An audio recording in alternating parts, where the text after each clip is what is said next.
Pagi Bapak Ibu yang terkasih dalam nama Tuhan Yesus Kristus. Saya sapa kita semua, Shalom. Pada pagi hari ini saya akan membahas tentang strategi penginjilan lintas budaya. Jadi perlu kita mengetahui bahwa memahami budaya lokal itu perlu kita melakukannya. Karena kenapa? Karena di mana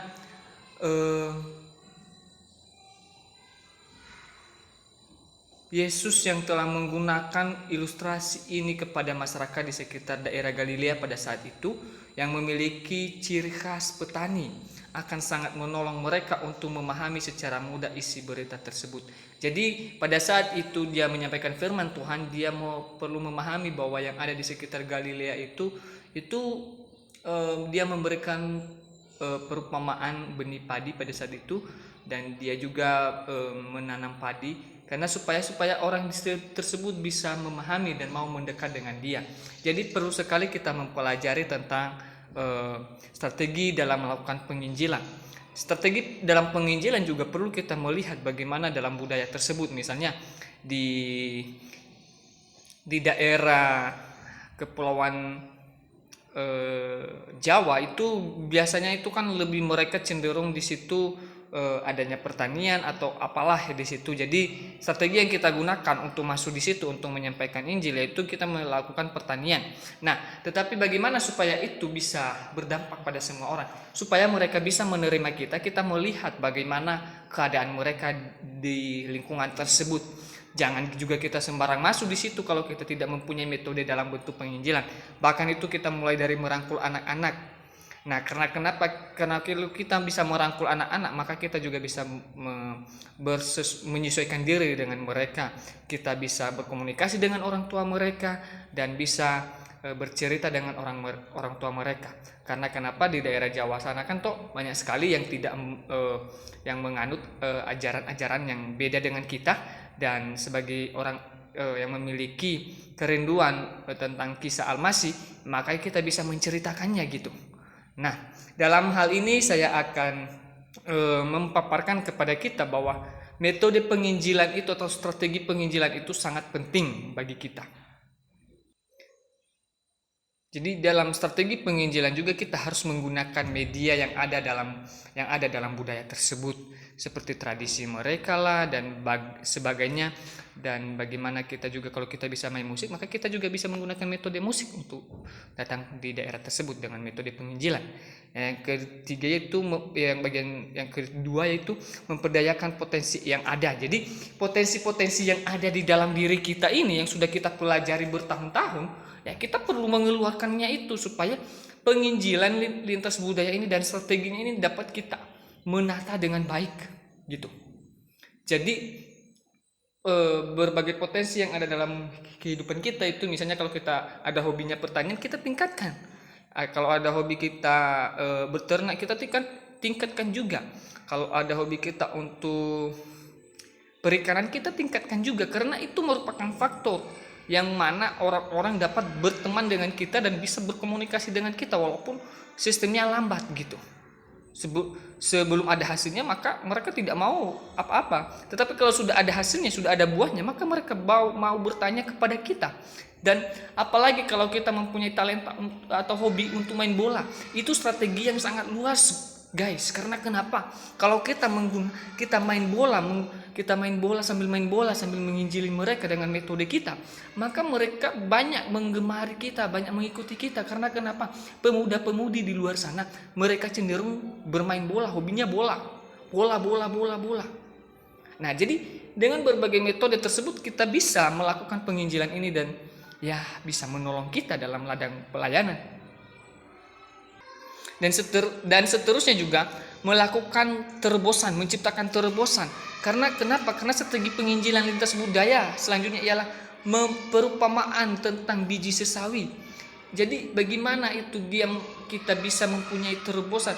Biji sesawi itu kecil, tidak kelihatan.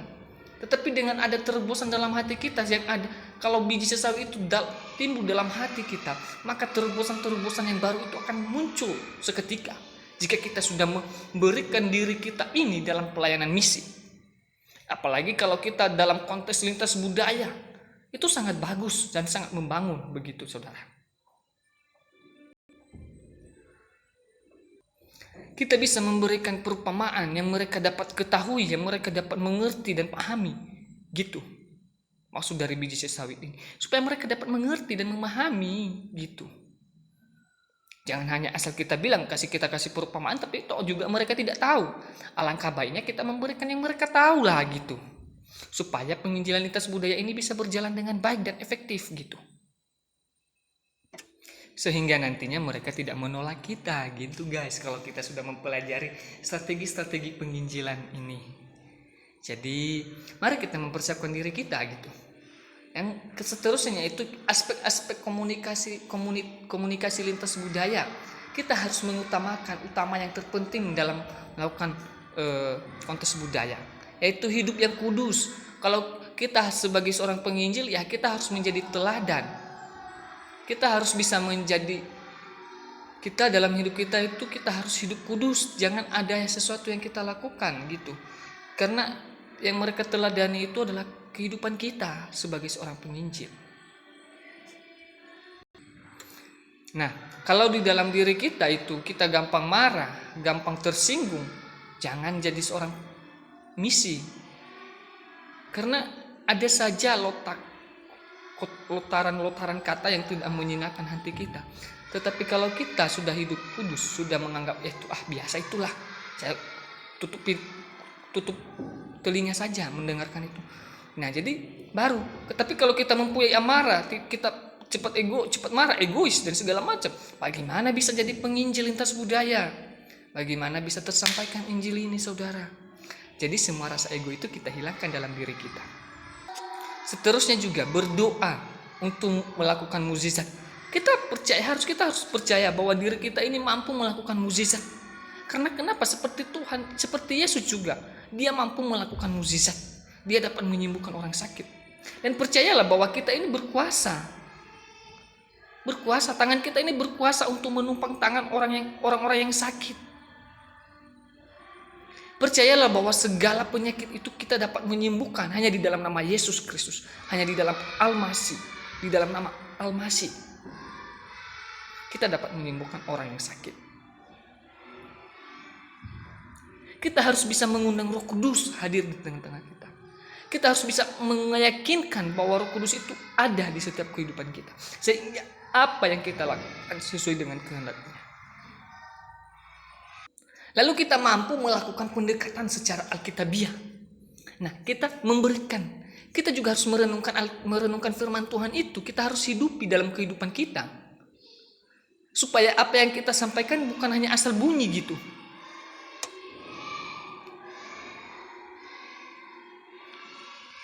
Jadi cara-cara ini Yesus telah menggunakannya, bukan hanya saya dan saudara yang ada di manapun berada. Dia sudah melakukannya, dan itulah hal yang kita lakukan sekarang ini. Dan dalam melakukan strategi penginjilan itu tidak hal yang gampang, saudara. Diperlukan waktu, proses yang lama untuk melakukan hal tersebut. Kita harus bisa merendahkan diri kita. Kita bisa berpuasa. Kita harus bisa melakukan sesuai dengan kehendak Tuhan, kehendak Al-Masih. Supaya apa? Supaya cerita tentang kehidupan Al-Masih itu kita bisa menceritakannya kepada orang-orang yang masih belum percaya. Kita mempunyai gaya hidup yang terbuka atau hidup kudus. Jangan kita berbohong gitu, jangan kita berbohong kepada orang. Tergantung bagaimana pendekatan kita, strategi yang kita gunakan kepada mereka. Dan ini juga kadang-kala sedang di antara dilema kita, karena di Alkitab juga kita tidak diajarkan untuk berbohong. Tetapi bagaimana kita juga dalam strategi penginjilan terpaksa kita menyembunyikan identitas kita kepada orang yang masih belum percaya, yang masih belum terbuka. Kecuali kalau orang tersebut sudah terbuka sama kita, dia bisa menerima kita, lalu baru kita bisa mengucapkan kepadanya bahwa saya ini adalah orang yang mempercayai Al-Masih, Isa Al-Masih, gitu. Tetapi kalau dia masih belum bisa menerima kita, ya terpaksa kita menyembunyikan identitas kita. Tetapi bukan dalam arti saya mengajarkan kita untuk berbohong, tetapi berbohong demi kebaikan dan berbohong demi keselamatan, supaya mereka dapat menerima kita.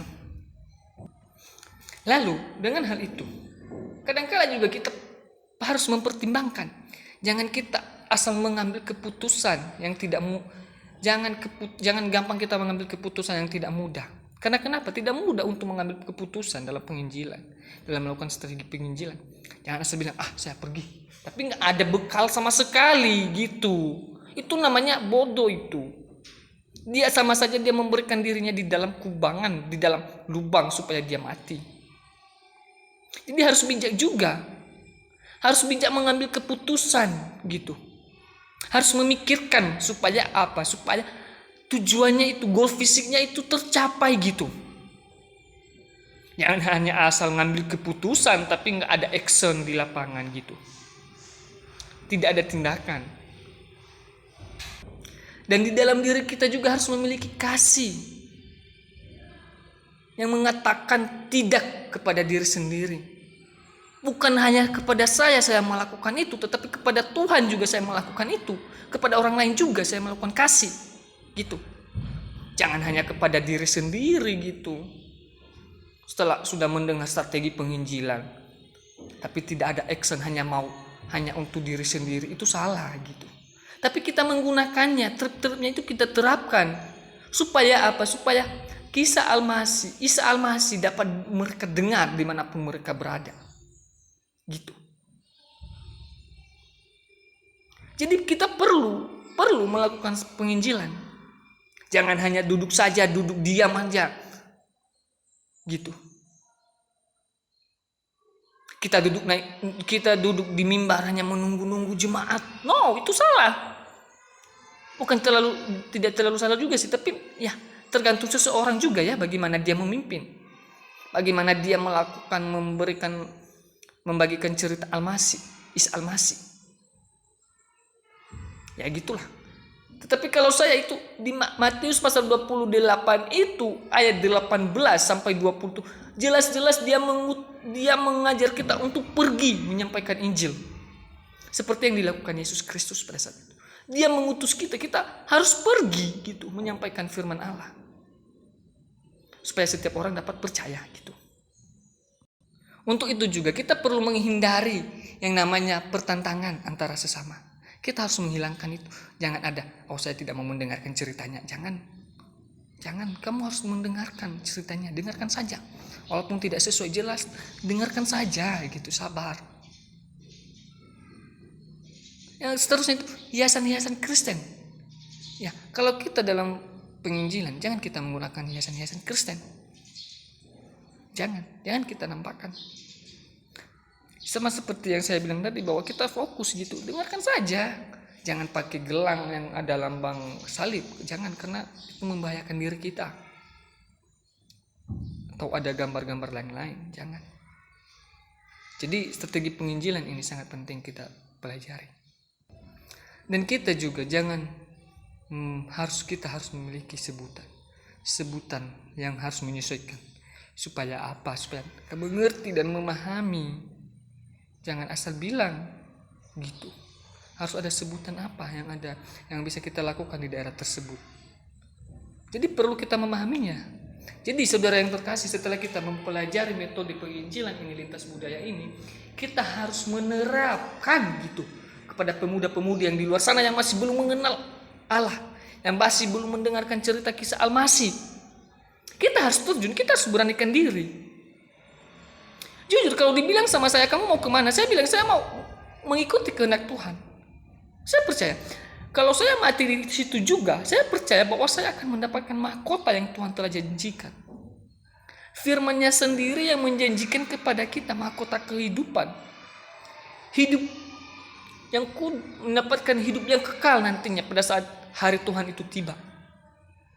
Kita tidak tahu kapan hari Tuhan itu tiba. Tapi mari kita mempersiapkan diri kita gitu. Supaya apa yang kita lakukan sesuai dengan kehendak-Nya dan metode-metode penginjilan yang sudah kita dapatkan dapat kita terapkan. Jadi demikian saja yang bisa saya paparkan kepada kita pada pagi hari ini. Saya sapa kita kembali semua. Salam.